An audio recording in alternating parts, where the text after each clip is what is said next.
There's a sense of guilt attached to whether you're working for someone or for yourself or whatever else it is, right? It's like there's a sense of guilt attached to taking time away. That's what you started doing this shit for. Sell the metal! Sell the metal! Sell the metal! Sell the metal!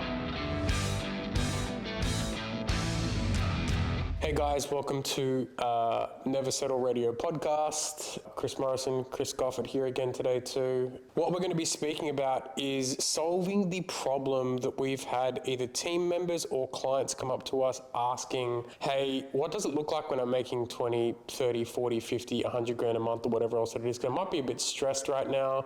Maybe I'm just feeling overwhelmed, feeling like there's nothing but work that I'm doing, feeling a little bit disconnected and feeling in that rat race, the monotony and all to the stuff as well. I think that the reason that we got indigestion. Yeah, the reason we got indigestion? So the reason you get indigestion, the reason that we got into this was to get out of that feeling, right? To be fair. And I think that there needs to be either strategies or hacks to be able to, I was chatting with a friend yesterday, Kyrie, there needs to be on times, off times as well, right? And I think that it's totally okay for you to have sprints where it's hugely on. And I think it's also okay to have periods of rest at the same time too, daily and scheduled for longer periods of time at the same time too, because scheduled rest is a real fucking thing, especially like the A types like you and I who just fucking keep going. Right? We just won't stop, right? And I think that I'm definitely not like a 10 out of 10 master on this, but you know, I've been able to sustain for this long, and there's this definitely days where I want to throw my fucking computer out the window, but I think that's normal. If it's not, you're probably not pushing. I feel like that's normal. But yeah, like we had a rep come to us just recently who was asking like, what does it look like when I hit 20 grand a month in commissions? I'm like, kind of the same. What makes you ask the question though? Just on that too, one of Chris's favorite questions is what makes you ask that question? Yeah. So anyone working with us, anyone that comes to any of our events, any question that you ask, just be prepared because Chris will ask that question. What makes you ask that question? Well, 9 times out of 10, it's because that's not what they're looking for an answer for, right? They're like what's the meaning behind the question is always helpful. I'm like, bro, fucking sales 101. Why is that? Why is that important? So we had a rep come to us and he was asking like, fuck, you know, what does it look like when I get to 20K a month or whatever else that it is? And not far off too, right? The dude's making probably average of like 9 to 12 in between that now as well. He's on his way there, definitely. Yeah, totally. But like, I think the consideration was like, is it just more of the same and more work, right? And interestingly enough, I think that when you understand a couple of different things like leverage, and I think there's a hockey stick at some point too, when after a certain period of doing the right work, not just work in general, you have the privilege of being able to see the fruits of things coming at the same time too. But yeah, it doesn't have to look the same at all times. I think that there needs to be a level of sustainability because you need to look after yourself, and there needs to be a level of, I don't know, I think that a part of it sometimes too is because I've had this question from every client who's had their first break. They're always like, if I stop, will I be able to get my momentum back, right? Yeah, what are your thoughts on the whole resting and management of energy thing at the same time too? Yeah, I think management of energy is probably the important one here. So I guess the irony in this, and probably one of the reasons that we're talking about it is we're kind of at that point because we're in the grind at the moment. And I think there's definitely periods where there's sprints or surges. And what I like to call it is sprint to stable, sprint to stable, or sprint to sustain, sprint to sustain. So in business, there'll always be periods where momentum kicks. And my advice is, if you've got momentum, keep running with it. You don't want it to slow down because it inevitably is going to. But I think it's super important that while you've got momentum, keep rolling with it. But there's also got to come a point where you look after your energy levels one of the key things, like one of the things that I have focused on really heavily over probably the last 2 or 3 months is actually prioritizing my sleep. I am notorious for, I'm really tired, but then going to bed at 11 o'clock and getting up at 4:45 in the morning, and just not getting enough sleep. So making an effort to get to bed a little earlier, to the point where I've even been sleeping in, and getting up at 6 o'clock, right? Which for some people is like the hours out of sleep in. For someone who gets 4:45 normally, that is. But, one of the key things is day to day, managing your energy and looking after yourself to make sure that you're getting enough rest. Because tired people tend not to be very productive. Not for a long time. You might be for a short period of time, but not for a long time. Yeah, that's fair. Yeah, so I think that's one of the first things. But by and large, identifying that there's going to come times where you're going to sleep, where we're kind of in that at the moment with where we increased the size of our team, obviously. So there's a bit of sprint involved in that. But I would anticipate that sprint will last somewhere between 4 and 6 weeks. And it's not that we take our foot off the gas. It's that we look at where we're at in that 6-week period and go, cool, have we got the opportunity here to take a breath? It can definitely feel like you're going from big task to big task to big task to big task. Like, I've definitely felt like that. And truth be told, I'm kind of a little bit like that right now, right? Like, getting set and prep to bring you in, then the setters in, then fucking VSL, trying to organize travel, trying to organize all these different things at the same time too. Moving house. There's this other thing. Apparently we're getting married. Married. But yes, so like, it's been thing to thing to thing to thing to thing to thing to thing. And shout out to Michelle, right? Like, she'll be selling hours at consulting for $1,500 an hour on how she actually did a whole wedding planning in 8 days. That's fucking wild. Suffice to say, that's the next product that we'll be on. Get married and do it at breakneck speed. We've got you going. Something that's really helped me though, right, is I have a daily habit on a daily basis of, I put a post out about this the other day too. Like, I'm convinced Grant Cardone was right? Like, writing your goals down twice a day definitely gives you energy, right? But sometimes it can give you so much energy that you fucking get into a burnt hole at the same time too. And I've found that 2 things really help with that. It's like, my morning questions are like gratitude, just what am I grateful for right now? And like, one of the things that I'll probably end up saying that I'm grateful for today or tomorrow is that I got to have human interaction today. Like, legitimately, that's not a joke, right? Because I think we were just chatting about this too, right? When you're always behind the Zoom or Google Meet screen, you lack energy and connection sometimes as well. But like, starts with gratitude, so I'm always like looking for, it's actually Brad Lear, right? That dude fucking was suggesting that it's not just gratitude, but like, look for where you feel like you're actually lucky. Like, where are you lucky? As I was saying, like, Brad Lee is always saying that you should consider yourself, instead of looking for gratitude, like, look for where you're lucky. And one of the things that I think that I'll really look back on today and say, fuck, I was really lucky for that, is not showing my fucking cameras at a wall. Because I'm lucky that I had patience. I'm lucky for all those things that came about there. I'm stable at the same time too. I was going to say, I think that I'm here probably stopped you, but then I thought about it and I was like, No, we lived together. No. I don't think it would stop it. Yeah, I'm not convinced that was ever going to be a contributing factor to me not throwing a fucking thing at the wall. I just sit here. So yeah, there's the managing your energy in terms of like looking at all the areas where you are lucky, because in my opinion, right, one of the biggest reasons why people get to a level of burnout is because they're not looking at the micro wins that happen on a daily basis as well, right? Like, you need to be looking for evidence of progress. And if you can't see the evidence of progress, because like, if your only marker for progress is I made 100 grand this month, right? Like, that's going to be real tough for you, right? Like, with the new team, even with clients and even with everything that happens, like, we have to be looking at the micro every day and work out where is the progress. So that, and then there's the questions like, cool, where could I have been better today, but what would make tomorrow better at the same time too, right? Like, the self-assessment of those manages my energies really well. But one thing that I do that really helps me tune out or off, and this is a daily, not the long-term reset or reboot, is we talk about it with our clients, with our team. With the new setters, you're talking about the lid closing scroll that I've installed the idea of, right? I do it at the end of the day, not just for sales activities, fucking everything. How do I close the loop so I can go and turn off the computer and it be done for the day? and I can do mindless dumb shit and be. So that's most of my day.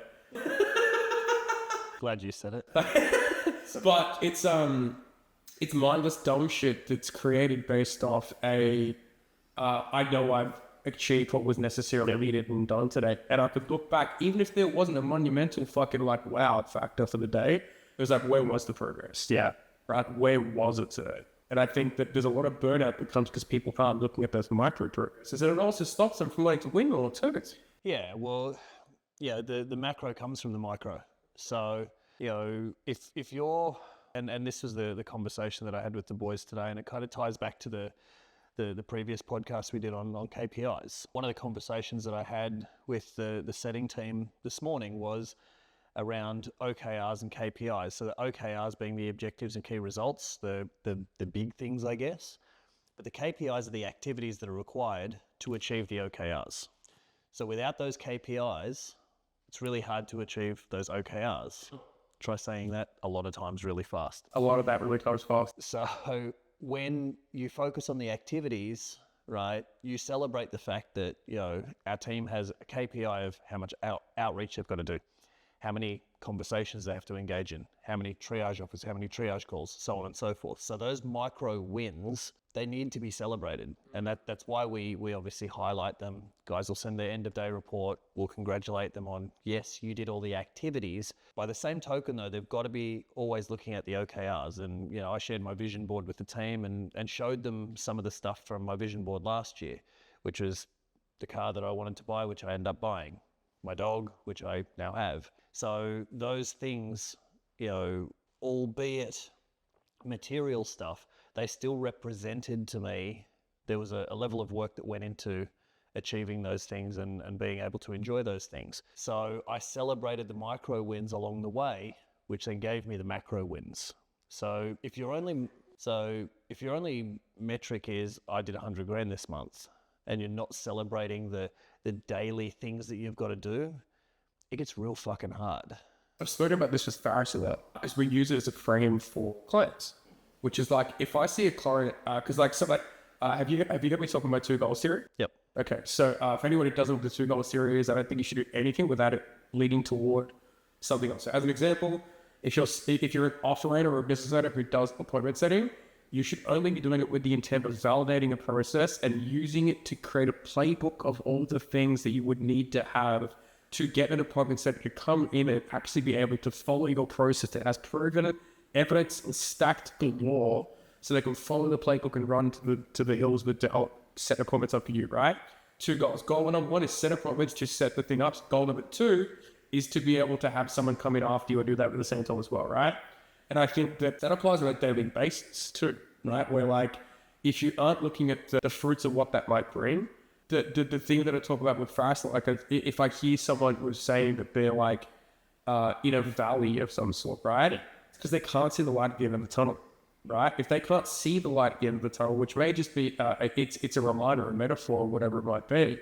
If they can't see that, they will fucking stay declined until something happens. This is where people fall into shiny object syndrome, because they see the thing that gives them a feeling where there might be a sense of new hope. Yep. Right? Because of a new opportunity or whatever it might be. When in reality, all they needed to be reminded was like, oh, we're heading toward that. That's what it's meant to be. Right? I actually saw a clip on YouTube, on Instagram this morning. And in order to be great at something, you first got to suck. And in order to suck, you've got to suck real bad. If you're an offer owner, business owner, whatever, you're going to suck at some point. When you go and chase the shiny ball, the shiny ball syndrome, and you're like, oh, this is the thing, quite often it's not the thing. It's a distraction from the thing that you actually should be doing to get out of the rut that you found yourself in, or the valley that you found yourself in. Often when I speak to people that are like, oh, sales are down, they'll blame everything but their process. Most of the time they don't have a very good process to start with, or they don't have a process at all. But they're often sitting in despair going, this sucks, I suck. And they're not prepared to work their way out of the suck. So they'll pivot. They'll have a business pivot. Oh, I've pivoted to this. Every time I hear someone's pivoted, I'm like, that's because you couldn't drag yourself out of a rut that you'd found yourself in. The upsetting thing for me is a lot of the time they've actually done really well in that thing and they've just gone off their own process. I fucking see it as well. That's right. And, you know, and we've seen this with our own clients where we've, you know, and Faris as well, he's looked at a client's business, or we've looked at a client's business and it's like, oh, business is well down. It's like, why is it down? When did that change? Oh, well, we did this, we did that. And it's like, cool, why did you do that though? Oh, well, we wanted to optimize this. And it's like, but you were already fucking optimized. You were already kicking goals, and then you become distracted. And that distraction has now taken you from $30,000 and $40,000 a month to $6,000. And you're sitting there going, I need to do a whole new fucking offer. No, you don't. Just go back to what was working. In many cases, yeah. And the reason that is because, again, going back to the micro and macro, they had one bad month and thought they needed to change, when what needed to happen was they actually needed to get back to what was working. You know, so anyway, we digress. I think that, you know, in the interest of looking after oneself and really maximizing your potential, I think that the plans always need to be, you know, we talk about vision, mission, and values a lot. And, you know, in order to look after oneself and manage one's energy, you've always got to be focused on the vision, you know, and I brought this up with the boys today, and I said, you know, like, do you know why we do this? Like, what are we actually trying to accomplish? And I said, this is the vision for us. But then we break it down into the mission. And then the values represent the activities of the person we've got to be. And I spoke a little bit about Driving behaviors behind. Yeah. And, you know, I sent a message out to the team last night our time, and spoke about, you know, the goals. And then you obviously jumped in and, you know, brought up who do you need to be to do that? And then the conversation flowed into this morning's meeting around, when you're looking at who you need to be, then you need to look at what type of activities does that person do? So, you know, we are in a sprint at the moment, but there's also, you know, like, you obviously went away on the weekend, spent a few days away, and, you know, Chris's famous staycations, for those of you following. Spacecation, this one was the space, I guess, in the space. Yeah, but isolation and the space station is, yeah, the space station. So I think it's super important that, you know, there is switch off times. Like, you know, at the moment in Australia, we're moving into winter. It's rugby league season. I'm a rugby league tragic. I watch a lot of football. It's kind of my escapism. Yeah, and it's something I do with my eldest son. Yeah, we'll go and watch the footy. But it's literally like, don't fucking bother me. Like, and I kind of like the fact that when we go to the stadiums, like, phone reception in Australia is pretty good. But if you go somewhere and there's more than like 6,000 people, oh, it's cool. You ain't sending a fucking text message. But I kind of like it because it keeps me in that present moment. So, you know, for me, that is one of the switch off things. My training not every night, but I train 5 nights a week, and I deliberately do it at night. Like, some people like to train in the day. I like to train at night because it's how I wrap. Your switch off thing? That's right. It's kind of the cut-off switch. And, like, to be fair, last night I went back home, had dinner, and then I did some more work stuff. But it's because I'd committed to doing that work.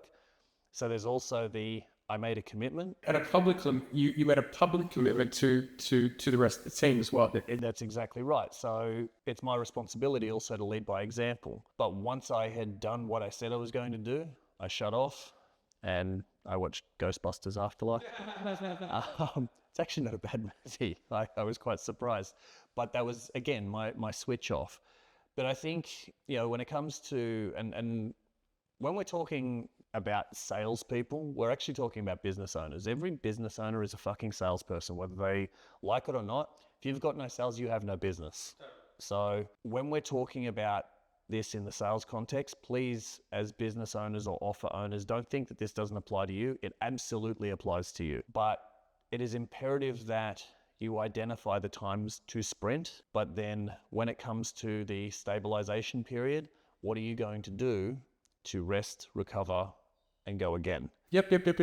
I can get better at this, but I've done it pretty religiously for the past couple of years. It was actually it came from a marriage mentor or a relationship mentor. It wasn't a personal mentor. And clearly, I had pride in which I would fuck up relationships. But I don't all Chris's exes. He's sorry. And it was the 7-7-7 method, which is like every 7 days just something for yourself, or like in the relationship world, it's like every 7 days have a day, every 7 weeks have 2 nights away, and every 7 months have a week away. Yep. Right? But the premise behind that is like one, connection time, right? So whatever purpose that might serve. And number 2 is something to look forward to that's scheduled, that you actually have, that is a light at the end of the tunnel. If it's every 7 weeks, that's a sprint. Yeah. Right? You now get a week or a 3-day weekend or whatever else it is to chill after a sprint. And then every 7 days you get a breath of fresh air every 7 days at the same time as well. Right? Like Kyle was saying, like, yeah, fuck. What he asked the question for is like, hey guys, I got this jet ski. I want to go use the jet ski. I'm like, who the fuck said you can't use the jet ski, bro? Tell me this shit. Let's get you 2 days off every of normal fucking months working, just like in what you would normally do in 20 days. How do we do it in 18? Yep. Right? And I think there's a sense of, and this is, I know I've experienced this, but there's a sense of guilt attached to whether you're working for someone or for yourself or whatever else it is, right? It's like there's a sense of guilt attached to taking time away, and that's what you started doing this shit for, so you could have that time away, right? But I think that it needs to be scheduled first, right? As you showed up here, I was actually scheduling that stuff, right? Like for you, me, and Faris, and then for some of the partners that we want to get rid of. Like I'm trying to organize dinners for here, for the USA, for all these different things. Not because obviously there's going to be like a benefit to it, but like because it gives me something to fucking look forward to, right? Like I'd love to go and have an epic dinner, have some drinks, actually enjoy some of what we're doing. And it's just like, if like no one's going to do that for us. Like we have to schedule that shit ourselves. Absolutely. I think as well, like the you, me, and Faris thing, I guess the outside looking in, that does look like a business thing. But there's also, if we're going out for dinner, then we're going out for dinner. It is switch off time. It is, fuck around and have a laugh and, enjoy each other's company. I guess the benefit that I think you and I have, and, Faris from across the pond, so to speak, is, very big pond, more a lake than a pond. But, socially, we all get on as well. Like some teams, which again is fine. They're not friends outside of work. But I think at the same time, like you and I, we've gone, like we went to Jeremy Piven last week. We've been to football together, and Chris is not much of a footy fan, but he's still come to games, and so State of Origin, fuck, remember that? How good was that? With Michelle and Jeremiah. Jeremiah was just like, what the hell is going on? Like, there was 80,000 people at this game, but doing those things, and these are literally momentary things. Like, they're not big, extravagant. It's like going out for dinner, and just switching off for a little bit, but still switching off with people that we obviously run a business together. And, but I think the energy management side of that is, it allows you to recharge together as well a little bit. And, we are organising some stuff, obviously. We've got some events coming up, which gives us a really good opportunity for everyone to get together. We've got Kyle coming over as well, which will be... Which will be cool. So even us organising, like I want to take those boys to a football game and have them go... We went to a with house actually. Yeah, that was for my birthday, right? Yeah. But and Faris was tripping out big time. He's like, "What the fuck is this?" And it was a great game of football that he went to too. But having them experience Australian culture, but also gives us a time to have a bit of a laugh, bit of fun together. But I think that that guilt thing is very real. Most people that go and start their business and become entrepreneurs do so with the intent because, I want to work for myself so then I can work the hours I want. And then they end up working more hours for themselves than they do for, working a regular 9 to 5. And, this is something that I've got a lot of experience in working with business owners across a variety of industries. The reason that tends to happen, firstly, is they don't have the systems in place to bring team on. Secondly, when they do bring team on and don't have the systems, it's really hard to find good people. They blame the people and not themselves. A little bit of a productivity hack this is more so for the business owners, is as you grow and scale your business so you can have that little bit of extra time, It's about having really good fucking systems, plug the people into, It's a prerequisite for and unless you're prepared to make the time to do that, and that can be in one of those sprint stages where it's like, I'm just going to put my head down for the next 7 weeks and build out the sales system. What, from where do I find lead gen into when a lead comes into our pipeline? These are the steps that we take them through. This is how we sort of take a lead to becoming a client, and mapping that entire journey, mapping what the conversations look like at each stage, literally laying the whole thing out. Like with our setters, like we've got guys that have come in, they're experienced, but it's like, don't overthink this. Like, just follow the process. It's proven. It's literally set thousands Of sales calls. listening to the podcast that we did on KPIs. A lot of those guys have started. A lot of the guys who have started have already had closed sets in their first year. Like, all kind of stuff as well. We've had one guy drop off, and the reason he dropped off was because he wasn't probably in the fucking process. Like, the process is goated, right? Like, it works. Yeah, so like... It's designed to make it more simple. I don't want to say easy, but more simple. Follow the process, and It takes some of the energy management out of your fucking head. Yep. Less mental calories that you have to use if you just follow the thing that fucking works. it's interesting you bring up calories. The number one activity for calorie burning is actually thinking. No, I know that. And this is a scientific thing. This isn't a Chris, pontificating. This is actual real scientific stuff. So your brain burns more calories than any other function, your operating brain, than anything else. So the more you're thinking, you're burning more calories, but you're also burning more energy. So many calories, man. That's why we're shredded. Fucking real. So, you've got to be looking at, if you've got a really good system, you're not going to be using as much energy, which then makes it easier for you to manage greater tasks. So anyway, I digress a little bit. No, two other things that you mentioned. Like, I think a prerequisite to energy management in many cases is actually something you suggested before, which is vision, right? Because in order for you to manage that energy, I think that there needs to be a North Star for yourself, right? Because you can do the sprint and have that break and still be able to get back in there and do it again. If you have something that you're working towards, and something that you suggested earlier was like, you've always had the vision board, right? Never had it, right? But I'll write the same thing down twice a day. So we're like 103 days into the year, which means I've written my goals at least 250 times, right? At least, bare minimum. They're ingrained. Like, I can tell you from goal 1 to 10, I can rally them off one by one. I had that whiteboard thing at Mo's house. Yep. She's like, oh, I fucking accidentally scribbled it off. I'm like, you mean set number 1, number 2, number 3. It's like, oh, I'm like, yeah, I can fucking rattle that shit off back to front. Yeah. But the point is suggesting that is like, I'm so clear on that. That like, as long as I do my checkpoints, it's like, hey, where did we progress on that today? Where I can do this? Like, I can have the privilege of being able to say, okay, I deserve some time off. As long as I play full out in that period of time as well, right? Like, think about sporting teams again too, right? Like, they have fucking scheduled rest, right?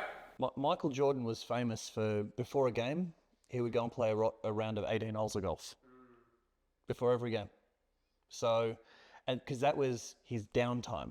That's where he could switch off and not have to think about, who they were playing that night or how many points he was going to score. But he would literally go and play a round of golf, and then he'd go out and destroy people. Yeah, literally.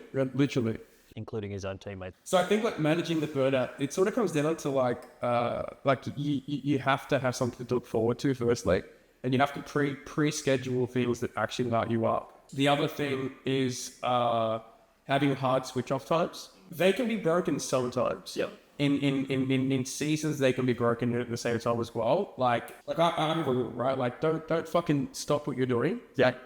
Get your 3 offers. Like if it's an appointment center, right? Yeah. If it's a sales rep, make sure you ask someone to become a fucking client today, right? Or if it's both of those functions are with clients at the same time too, right? People take it to the extreme because they're like, oh, it's 11 p.m. But they're like, because you fucking do it at 3 p.m. Yeah, that's why, right? Like it's interesting actually. You bring that up. One of our setters, we had our meeting this morning, Australian time, at 8:30 in the morning, and one of the guys had already had 3 offers out. Yep. And I was like, dude, you've got 3 out now. You can comfortably get to 5. Sure. So although he had hit the bare minimum, it's also, you've hit the bare minimum, it doesn't mean that you stop, right? But at least you can take that little bit of a breath to realize, all right, I've hit my bare minimum, but now what can I do to hit the goal? Because the activity is not the goal. The activity is the activity. It needs to drive you towards the goal. But by the same token, he can wrap up at the end of the day and go put his fucking feet up and know that he left it on the court today. 100%. I think something else to address here too, right, is a part of the burnout can come from doing things you don't like doing, right? I think that the 2 goals theory that I spoke about before really fucking helps with that. Yeah. Because if you can realize that the actual task that you're doing is being done to intentionally build a system that has someone be able to walk in behind you and take over that task if done effectively and well, it gives it a new energy again. And it only ends up becoming an issue when you don't follow through on that, right? And you don't build the revenue to be able to hire someone behind you, whatever it might be in that sense at the same time too. Sales reps, if they want, they can hire virtual assistants to help support them in half the administration stuff they're doing at the same time.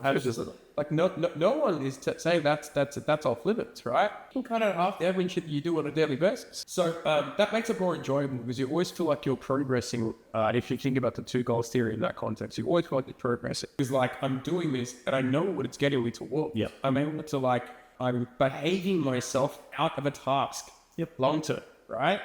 And I'm creating the playbook for someone to be able to come in after me at the same time too.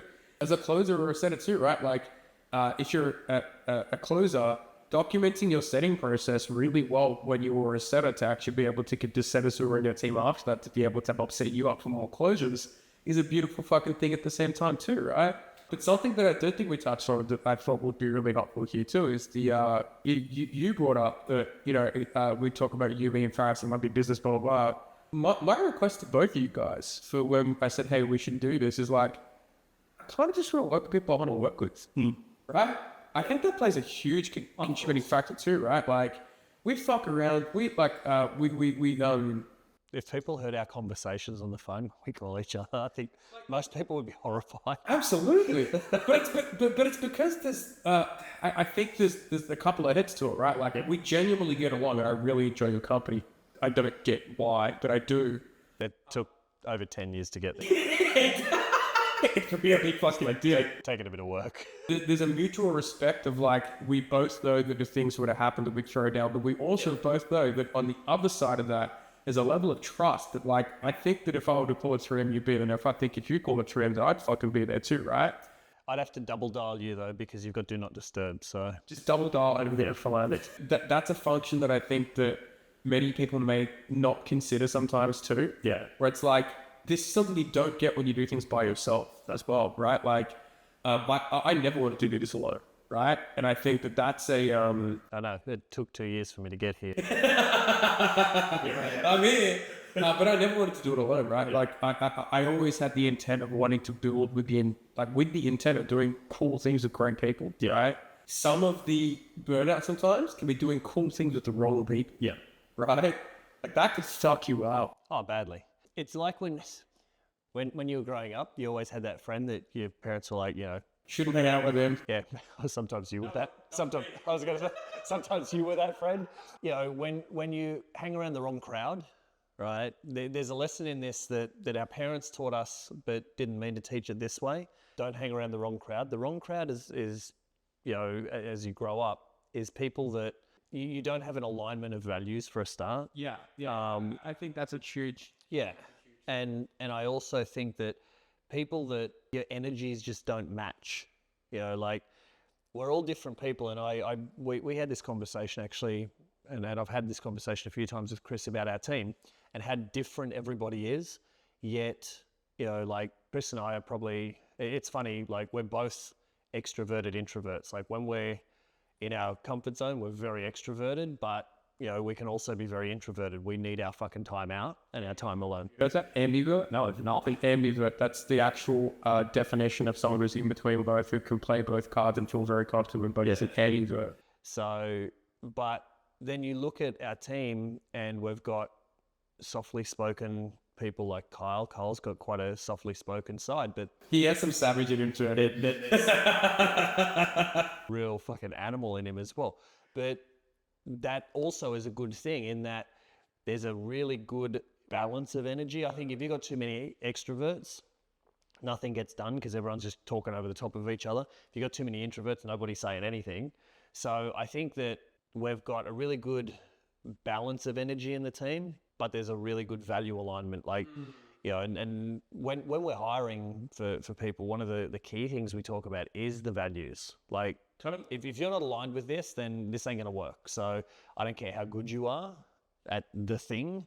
If we're not on the same page, then bro, it's probably just not a fit. Yeah, it's like integrity is like the number one thing, right? It's like if you say you're going to do something, you don't do it. Like, Yeah. that's Hence why I was doing outreach. yeah. Well, it's like for all of us too. There have been many times where I have had to look at our team in the face and say, "I'm going to do this, and I'm going to." It's not going to look good on you if I beat you at your own game right now. Would you have a full 8 hours to do this, and I have about an hour and a half? Yeah. And if I beat you, what's that say? Yeah, but that's the thing. It's, you know, having those little mini challenges, and I sort of threw down with the boys a little bit yesterday, and, you know, I don't have the ego that I probably had 10 years ago. I'm cool if they beat me. I kind of want them to beat me.